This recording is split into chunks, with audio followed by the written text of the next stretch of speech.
Sasikala teacher നമ്മോടൊപ്പം ചേരുകയാണ്.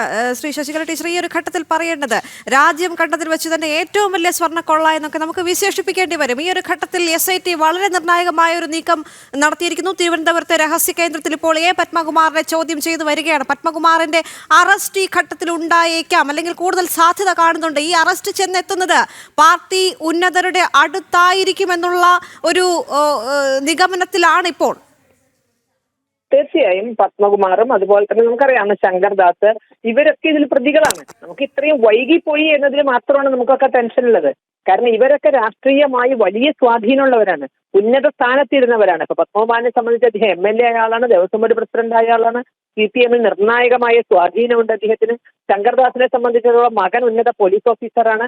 അപ്പോ ഇത്രയും സമയം തെളിവുകൾ നശിപ്പിക്കാനും അല്ലെങ്കിൽ മൊഴികൾ മാറ്റിപ്പിക്കാനും ഒക്കെ ഇത്രയും സമയം അവർക്കായി വിട്ടുകൊടുത്തു എന്നുള്ളതിലാണ് നമുക്ക് ഈ കേസ് എവിടെ എത്തും എന്നുള്ളത്. ഈ വാർത്തകൾക്ക് അപ്പുറത്ത് എന്തെങ്കിലും സംഭവിക്കുമോ? ഇനിയിപ്പോ ഒരു അറസ്റ്റ് നടന്നാലും ആ അറസ്റ്റിനപ്പുറത്തേക്ക്, അറസ്റ്റ് നടക്കുമ്പോഴൊക്കെ കേസ് ശരിയായ വിധത്തിലാണ് പോകുന്നത് എന്ന് ഭക്തർക്കൊരാശ്വാസം കിട്ടുന്ന വിധത്തിൽ അറസ്റ്റുകൾ മാത്രം നടക്കുകയും അവസാനം ഇത് കോടതിയിൽ എത്തുമ്പോൾ ഒന്നും അല്ലാത്ത അവസ്ഥയിൽ പോകുമോ? കാരണം ഇത്രയും സമയം അവർക്ക് കിട്ടി.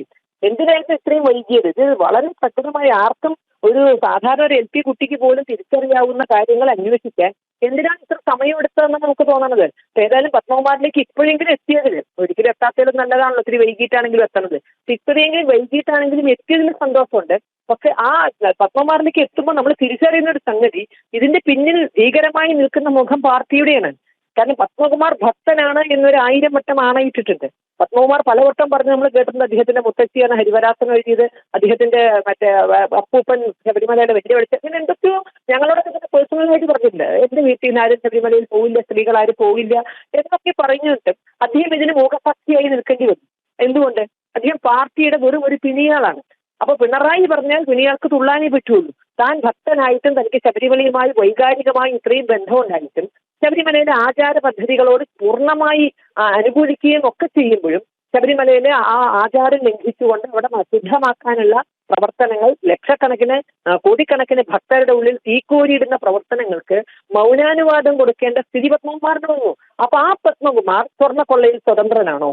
പത്മകുമാറിന്റെ സ്വർണ്ണക്കൊള്ളയിൽ പങ്കുണ്ടെങ്കിൽ, കാരണം സ്വന്തം തീരുമാനപ്രകാരം ശബരിമലയിലെ ആചാരം പാലിക്കാൻ അദ്ദേഹത്തിന് കഴിഞ്ഞില്ല, കാരണം പാർട്ടി പറഞ്ഞുകൊണ്ട്. അപ്പൊ അതുകൊണ്ട് തന്നെ സ്വന്തം ഇഷ്ടത്തിന് കക്കാൻ അദ്ദേഹത്തിന് സാധിക്കുമോ?